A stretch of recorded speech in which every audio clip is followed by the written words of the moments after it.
capítulo 4, tá? Evangelho de João, capítulo 4. Vamos ler.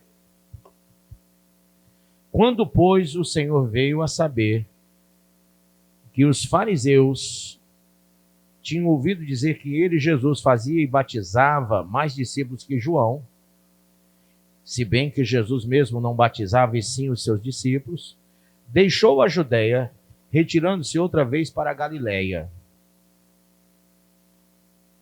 E era-lhe necessário atravessar a província de Samaria. Chegou, pois, a uma cidade samaritana chamada Sicar, perto das terras que Jacó dera a seu filho José. Estava ali a fonte de Jacó. Cansado da viagem, assentara-se Jesus junto à fonte por volta da hora sexta. Nisso veio uma mulher samaritana tirar água. Disse-lhe Jesus: dá-me de beber, pois seus discípulos tinham ido à cidade para comprar alimentos. Então lhe disse a mulher samaritana: como sendo tu judeu, pedes de beber a mim, que sou mulher samaritana? Porque os judeus não se dão com os samaritanos. Replicou-lhe Jesus: se conheceras o dom de Deus e quem é o que te pede dar-me de beber, tu lhe pedirias e ele lhe daria água viva. Respondeu-lhe ela: Senhor, tu não tens com que atirar, e o poço é fundo. Onde, pois, tens a água viva? És tu, porventura, maior que Jacó, o nosso pai, que nos deu o poço do qual ele mesmo bebeu, e bem assim seus filhos e seu gado? Afirmou-lhe Jesus: quem beber dessa água tornará a ter sede. Aquele, porém, que beber da água que eu lhe der, nunca mais terá sede. Pelo contrário, a água que eu lhe der será nele uma fonte a jorrar para a vida eterna. Amém? Põe a mão sobre a Bíblia e diga: Pai, essa é a tua palavra, fala ao meu coração e me ensina a tua palavra, em nome de Jesus. Podeis assentar.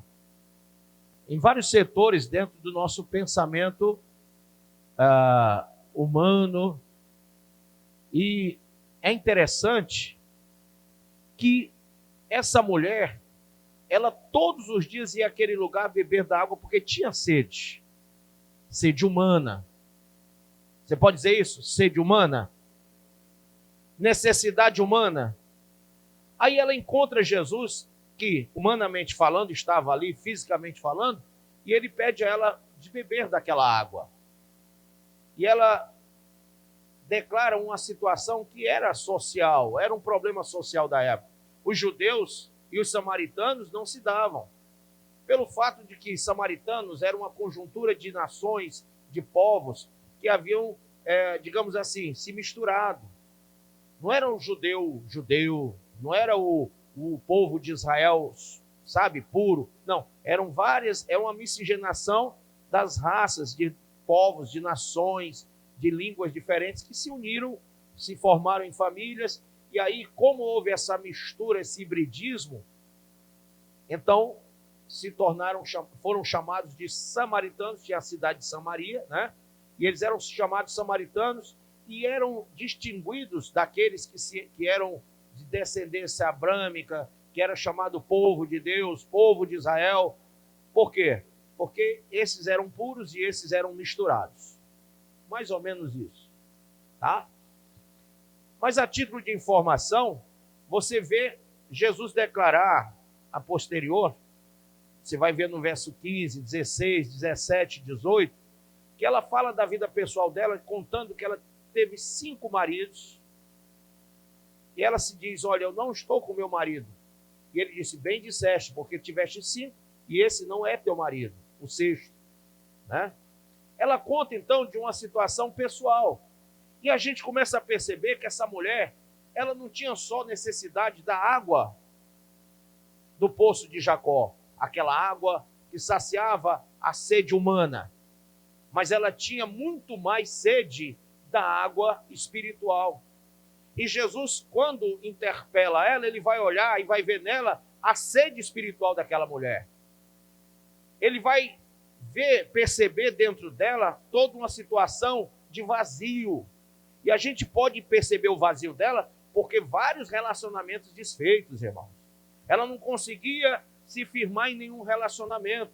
Então a gente percebe uma pessoa aflita no campo emocional, aflita no campo espiritual, porque ela vivia um hibridismo religioso, um proselitismo que era, digamos assim, conceituado na época como politeístas, seguidores de vários deuses. Nações se misturavam com adoração a vários deuses. Ela vem de um sincretismo politeísta, porque os vários maridos poderiam ser de várias nações com vários deuses. Então, podemos dizer que aquela mulher devia ter tido já 2, 3, 4 situações de busca espiritual a deuses diferentes. Então, ela estava muito confusa no campo espiritual, ela estava muito confusa no campo emocional dela, porque vários maridos, e nenhum deu certo, e agora estava junta com alguém que não era marido. E a gente vê o vazio existencial dela nisso. É muito pertinente, é muito parecido com o que a gente percebe em muitas pessoas que já bateram em portas de várias religiões, que já tiveram vários relacionamentos e que veem muitas vezes nesse vai e vem da vida, né? As pessoas vivem tentando saciar sua sede com água que logo depois tem que beber novamente. Elas vivem tentando suprir as suas necessidades, os seus vazios, com coisas humanas.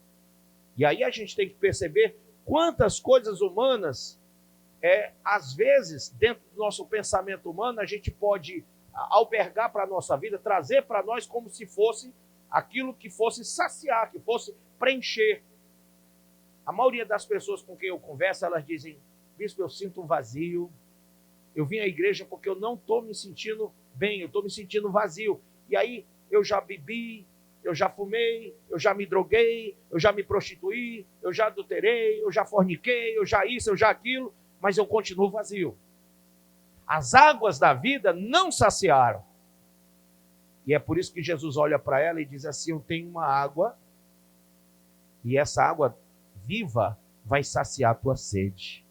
Quem beber dela não vai mais ter sede, não vai mais ter necessidades. Amém? Então Jesus traz àquela pessoa vazia uma situação de completude, de preenchimento, de saciedade. Sabe, ela nunca tinha tido, Mateuzinho, aquela sensação, aquela sensação de que estava saciada, que estava completa, seja nos relacionamentos pessoais, seja no trabalho dela, seja na situação espiritual dela. Ela nunca tinha sentido a saciedade, a completude, sabe? Estar cheia, estar bem, não ter mais necessidade. Ela não estava sentindo isso, ela estava sempre percebendo o seu vazio. E eu vejo aqui alguns vazios que são muito parecidos com o que muitas pessoas vivem. Um dos vazios que eu percebo nessa mulher é o vazio moral, porque ela não tinha, sinceramente, como formatar um pensamento moral, uma vez que ela pulava de relacionamentos, pulava de situações na vida dela. Ela, por mais que ela tivesse tentado de boa fé preencher tudo, aquilo tudo trazia mais lacunas dos pensamentos dela, no emocional dela. Então, o vazio moral levou ela talvez a vários tipos de situações, vários tipos de relacionamentos, várias formas de se relacionar, e dentro disso a gente identifica também o vazio espiritual dela, porque no vazio espiritual dela, ela estava distante do conhecimento de Deus, distante do temor a Deus. E olha que ela era de origem, uma parte pelo menos dela tinha origem abrâmica, porque o povo samaritano era uma mistura, mas tinha lá Israel no meio.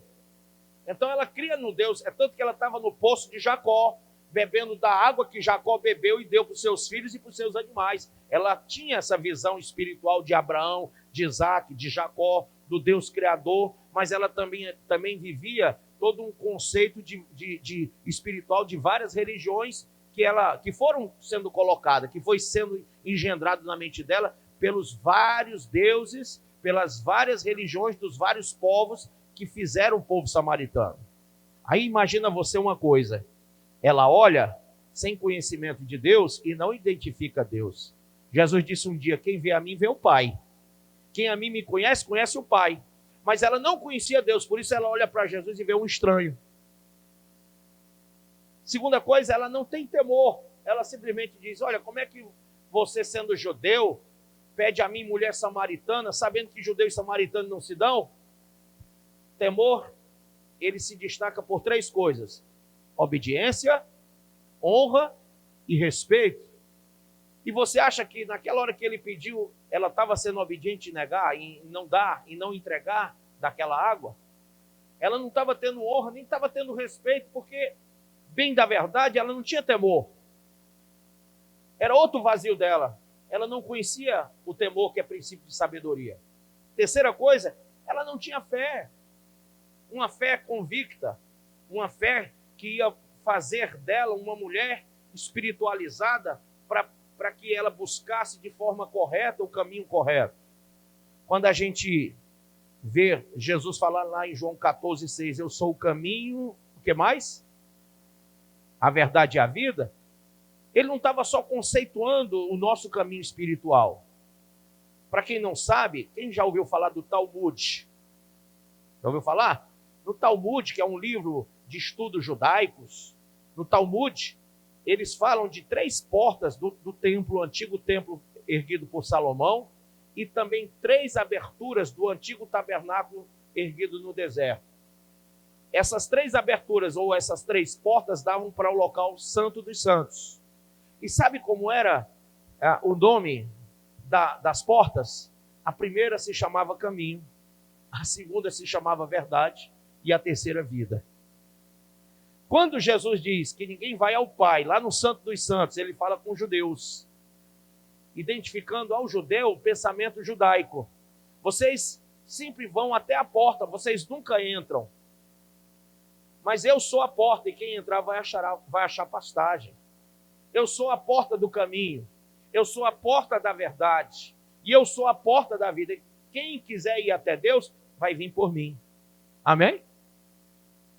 Então, ele traz uma revelação, um conceito espiritual, que aquela mulher, por não ter essa fé, por não viver esse conceito, por não entender, por não compreender, por não ter estudado, por não ter conhecimento, ela não identifica, ela está como uma cega, ela está diante da porta, mas não vê, ela está diante do caminho, mas não vê, ela está diante da verdade, mas não vê. E quantas pessoas estão aqui hoje, ou me vendo pela TV, que estão diante da pregação do Evangelho, estão ouvindo, estão recebendo a água viva, mas estão cheios de sede, estão sedentos, vão e voltam para casa, continuam sedentos.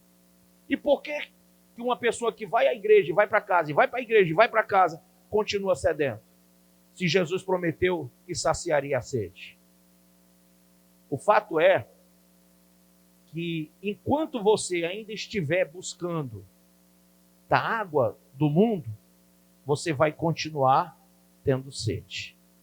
Mas quando você se devotar, se posicionar e identificar a fonte da água da vida, que é Cristo e que é a palavra de Deus, você vai beber, e a Bíblia diz que jorrarão rios de águas vivas dentro do nosso coração. Nós não só teremos saciedade, como seremos fontes de água da vida. Amém? Veja a promessa que Jesus está dando para essa mulher. Você nunca mais vai ter sede. Quando é que eu identifico uma pessoa salva, convertida, lavada, remida, regenerada? Quando ela não tem mais a sede do mundo. Quando ela não tem mais sede das coisas do mundo. Quando ela não vive buscando no mundo saciar a sua sede lá fora. Sabe, tem gente que apesar de às vezes já está na igreja, mas ainda tem sede do pecado. Ainda tem sede do passado, ainda lembra de como era, na minha época e tal, e começa a pensar da época daquelas amizades, da época daquela bebedice, daquela orgia, né? Da época que praticava isso, aquilo, outro. Gente, isso é uma sede que você já não devia mais ter. Tem gente que se desvia, se afasta, se esfria, por causa dessa sede que ainda está dentro de si. Quando você bebe de verdade da água viva, você não tem mais sede do mundo. Você tem só vontade de beber dessa água. Amém ou não amém? Me faz lembrar, inclusive, de uma situação com o profeta Samuel. Lá no Antigo Testamento, Samuel, ele vai até o rei Saul e diz: Saul, o Senhor te manda destruir a todos os amalequitas. As mulheres, os homens, as crianças, os meninos de peito, os animais, tudo você tem que destruir. Porque esse povo é um povo que pratica o que é maldito aos olhos de Deus. E aí Saul recebeu a ordem. Passou um tempo, ele foi para a batalha e tal. E aí Samuel foi visitar Saul. No meio do caminho, Deus revelou a Samuel: Samuel, ele não cumpriu conforme a minha ordem. E aí Samuel chega até Saul e Saul diz: mentindo, eu fiz conforme o teu Deus mandou. Aí Samuel ouve a mentira, vê Saul e diz: fez mesmo? Do mesmo jeito que ele mandou? Então que balido de ovelha é esse? E que mugido de boi é esse? E por que Agag, o rei dos amalequitas, ainda está vivo? E naquela situação não tinha como, era inegável, era incontestável que Saul estava desobedecendo uma ordem direta. Porque ele tinha sede de ser honrado pelos homens. E por causa disso, ele desonra a Deus, ele desobedece a Deus, ele pratica um contra-temor, ele não teve temor, não teve obediência, respeito e honra para com Deus, porque ele queria que todos ovacionassem o grande rei Saul. Ele tinha sede de ser honrado pelos homens. Sabe, a gente às vezes confunde na vida espiritual isso. Às vezes a gente pensa assim: cara, eu não quero ser desagradável a ninguém, eu não quero machucar ninguém, eu não quero isso para ninguém. E aí você se cala, se fecha e deixa de cumprir a vontade de Deus, a ordem de Deus, o mandamento de Deus para a sua vida. Deus quer te usar para salvar muitas pessoas, Deus quer te usar para ser testemunho vivo dele, mas muitas vezes você não faz o que Deus mandou porque você não quer desagradar ninguém. Ou porque você está buscando honra para si, glória para si. E aí, Paulo declara uma coisa muito interessante, diz: prego eu para que os homens se agradem de mim? Longe de mim tal coisa, porque se assim o fizesse, estaria desagradando o meu Deus. Puxa, mas Saul desagradou a Deus. E por que Saul desagradou a Deus? Pelo mesmo motivo que a prostituta se prostitui, pelo mesmo motivo que o idólatra idolatra os ídolos, pelo mesmo motivo que o bêbado bebe, que o toxicômano fuma, pelo mesmo motivo que as pessoas praticam o que praticam.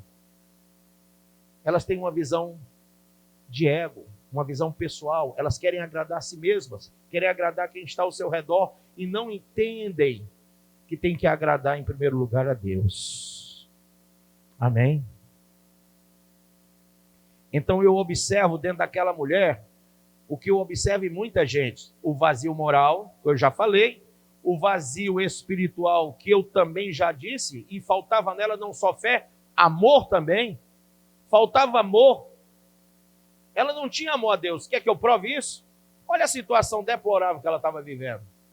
Olha o que está escrito aí em 1 João capítulo 2. Abra comigo aí, 1 João 2. Amém? Versículo 15.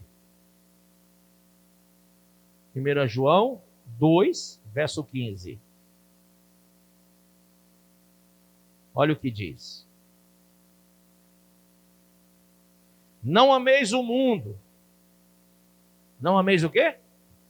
O mundo. Nem o que no mundo há. Se alguém ama o mundo, o amor do Pai não está nele.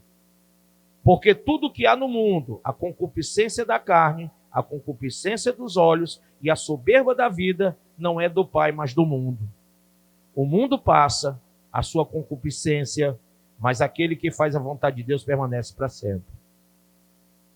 Então a ordem de João é não amar o mundo nem o que há no mundo. Mas aquela mulher, pela situação que ela vivia, não amava a Deus sobre todas as coisas, ela amava o mundo. E o mundo dela era um mundo de pecado. E a sede dela era justamente por isso, porque tudo aquilo se repetia todos os dias. Pecado e mais pecado se acumulando todos os dias. Ela tinha um vazio cada vez maior no campo da vida espiritual e da vida moral, mas também tinha um problema ético ali. Havia um vazio ético. E o vazio ético dela era reconhecido pelo próprio hibridismo religioso dela, pelo próprio relativismo religioso dela. Imagina, a mulher tinha que se conceituar samaritana, porque era de Samaria, mas ela tinha que se perceber não de uma origem pura, mas de uma origem híbrida, misturada com muitos e muitos conceitos, sendo engendrado na mente dela e durante a vida toda, pensamentos de várias religiões e de vários deuses. Então, ela vivia esse contrassenso de ser hibridada por muitos conceitos. Aí você diz, ainda bem que eu não. Ora, e você sabe quantas influências você sofre do mundo? Deixa eu te dar um exemplo. Quem tem celular? O mundo não é mostrado aqui? E quantas influências você tem daqui? Quantas influências você sofre na telinha? Quando Adão e Eva pecaram, o pecado de Adão e Eva foi o comer da árvore do conhecimento do bem e do...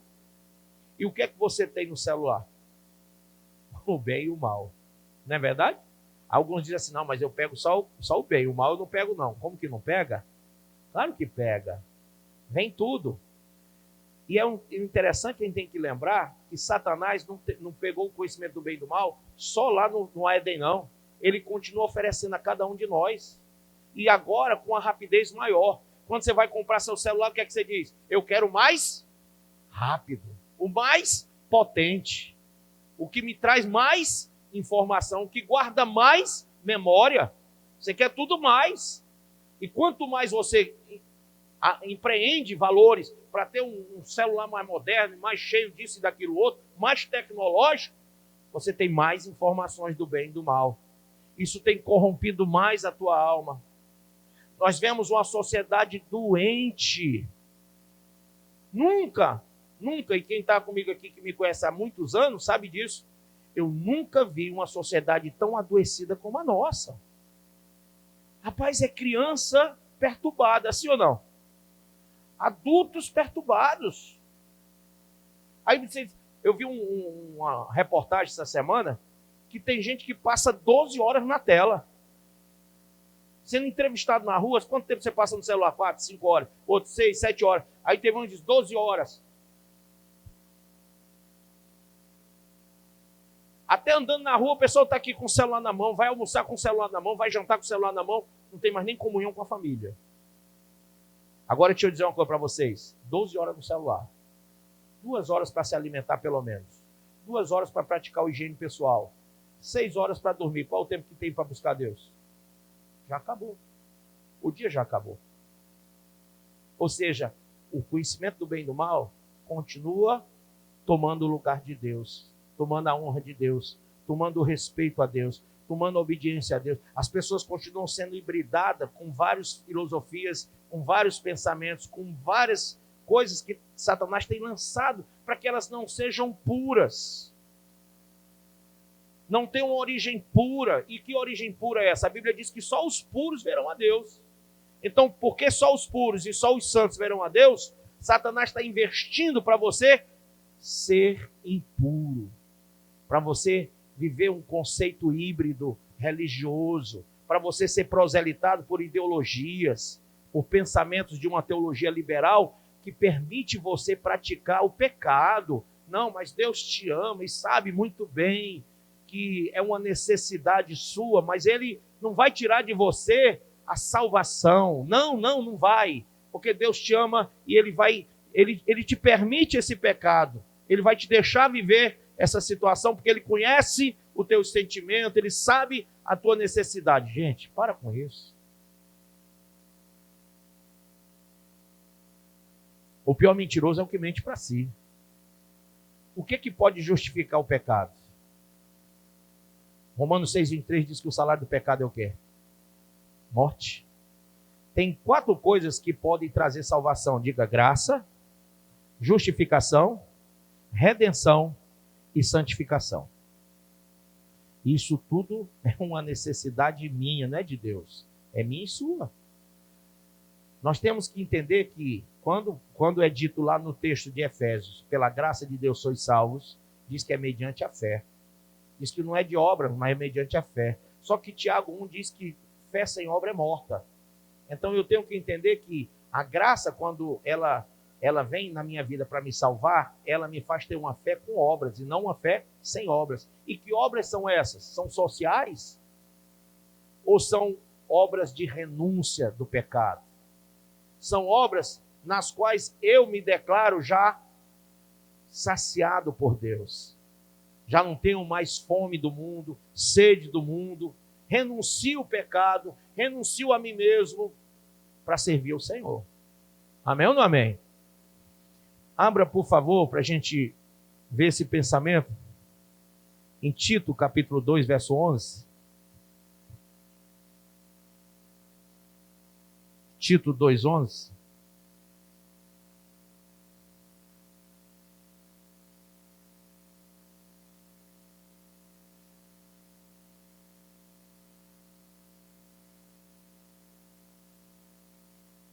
Podemos ler? Diz assim, veja como a coisa é educacional, é uma questão de formação mesmo. Porquanto a graça de Deus se manifestou salvadora a todos os homens. Amém até aí? Agora veja, o 12. Educando-nos. Veja, educando-nos para que, renegadas a impiedade e as paixões mundanas, vivamos no presente século sensata, justa e o quê? Piedosamente. 13. Aguardando a bendita esperança e a manifestação da glória do nosso grande Deus e Salvador Cristo Jesus, o qual a si mesmo se deu por nós, a fim de remir-nos de toda a iniquidade e purificar para si mesmo um povo exclusivamente seu, zeloso de boas obras. Amém ou não amém? Zeloso. Aqui não está dizendo ceboso, não. Está dizendo zeloso. Porque tem crente, né, que infelizmente não entendeu que não pode se misturar com o mundo. Que não pode viver sobre a égide das relações do mundo. A influência do mundo. Existe até um nome hoje na internet, influencer. Né? O que é um influencer? É quem influencia muita gente. Não é verdade? Puxa, como eu queria ter um bocado de influência cristão. Se eu tivesse um monte de influência cristão, a igreja estava abarrotada de seguidores de Cristo. Mas note, o que está acontecendo é o contrário. O povo está sendo influenciado pelo mundo e deixando de congregar.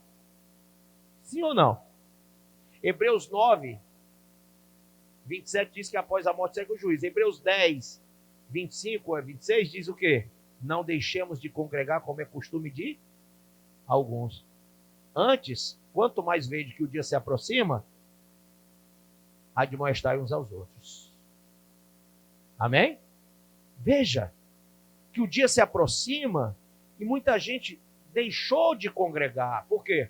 Porque está sendo influenciado. O conhecimento do bem e do mal está influenciando, está mexendo, sabe, com a mente das pessoas, com o emocional das pessoas, com o sentimento das pessoas. Como aquela mulher samaritana, tem muito, eu vou botar um aspas aqui, crente, muitos evangélicos, não vou nem usar o nome cristão, que é uma coisa muito forte, que estão sedentos, que estão cheios de sede, porque estão bebendo de uma água tosca, de uma água podre, de uma água, sabe, suja. A vida parada no mundo cristão hoje é muito notório. Os crentes estão parados. Você já viu uma água parada? Se você for num lago e ver uma água parada, não beba.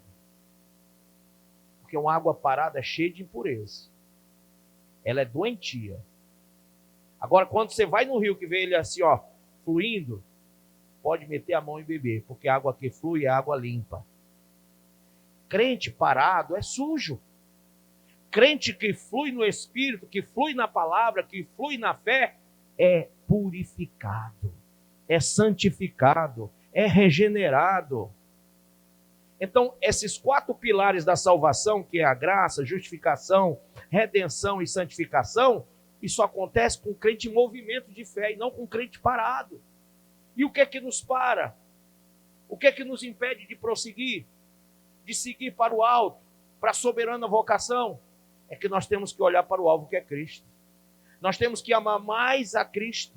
Nós temos que ter mais fé em Cristo. Nós temos que buscar mais a água viva dele.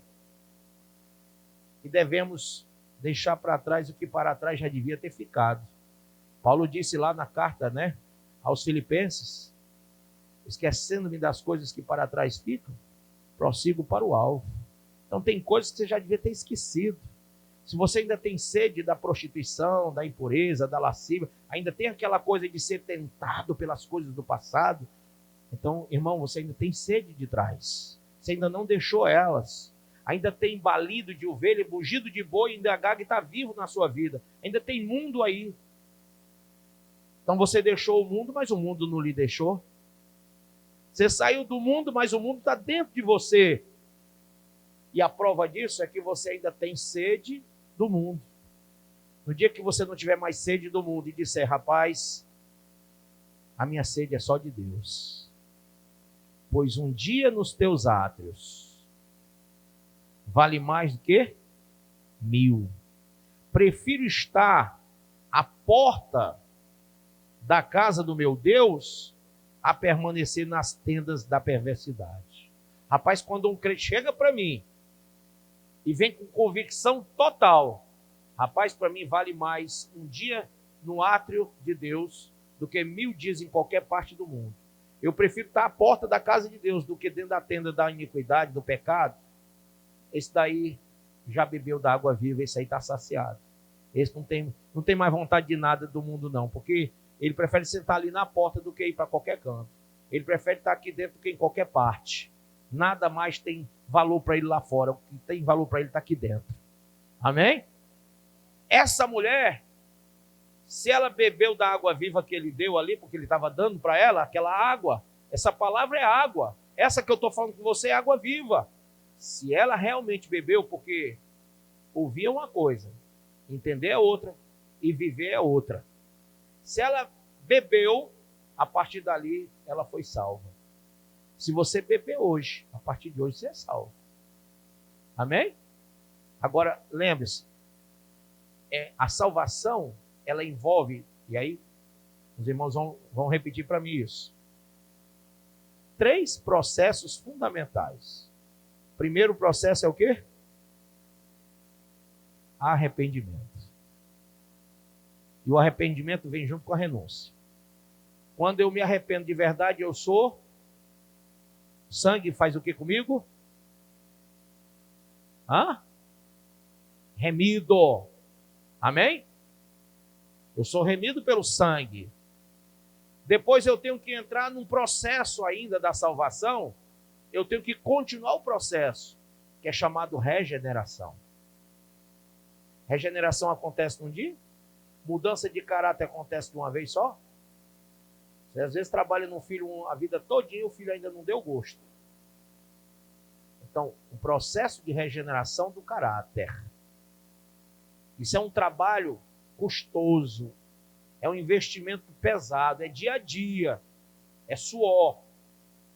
Quem diz que ganhou uma alma porque alguém aceitou Jesus, não ganhou. Só conheço um cara que realmente eu vejo que deu certo, foi o ex-ladrão da cruz. Porque não tinha mais tempo para mudar o caráter dele. Ali foi a solução. Mas enquanto você está vivo nesse mundo, você é tentado, você sofre o hibridismo religioso proselitista de hoje, você sofre as influências dos influencers. Então você é bombardeado de todo lado, o inferno joga pesado para você.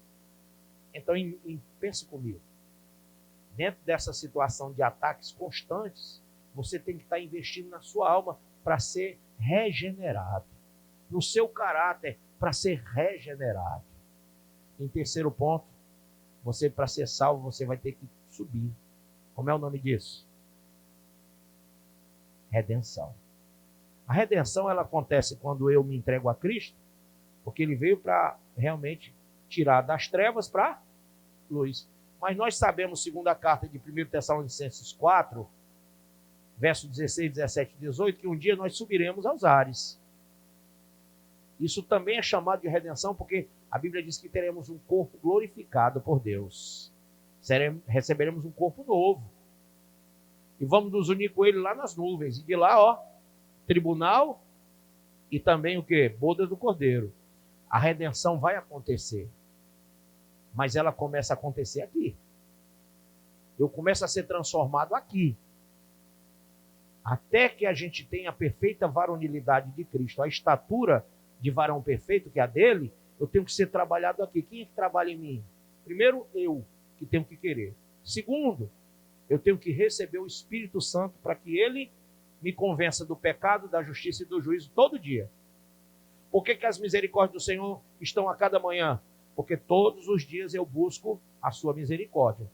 Viu? Se eu não buscar, não tem não. Buscar-me-eis e me achareis, quando me buscar, como?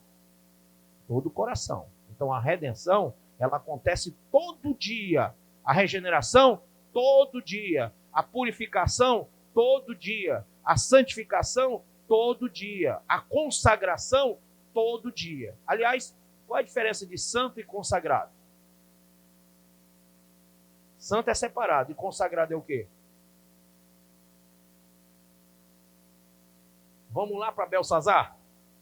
Aqueles utensílios do templo que ele usou para beber com as concubinas. Eram utensílios o quê?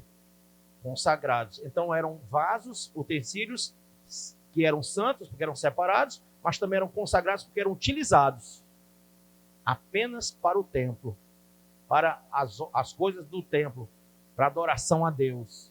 Então veja, nós somos santos quando nos separamos para o Senhor, somos consagrados quando nos tornamos vasos de Deus, instrumentos de Deus. Sabe como é o nome disso? Esquevos, vasos.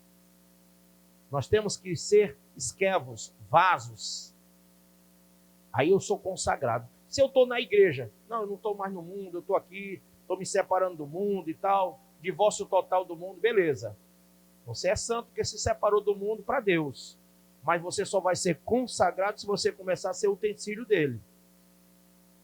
Entendeu? Daí vem aquela coisa do avodai e do avodá. Lembra disso ou não? O avodar é servir, o avodai é serviço. Um quer dizer adoração e o outro quer dizer culto. Eu não posso adorar sem servir. E eu não posso cultuar sem praticar um serviço.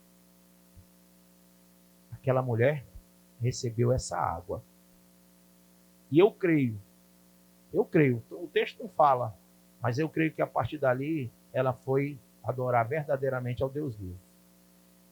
A Bíblia diz que um dia os verdadeiros adoradores adorarão como? Em espírito e em verdade. E o que é isso?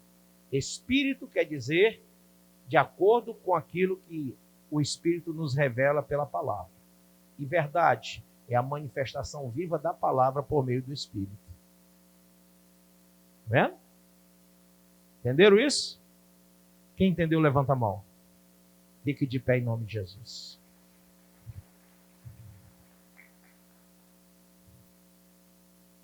Glória a Deus. Põe a mãozinha no seu coração, feche os seus olhos. Amém, Jesus.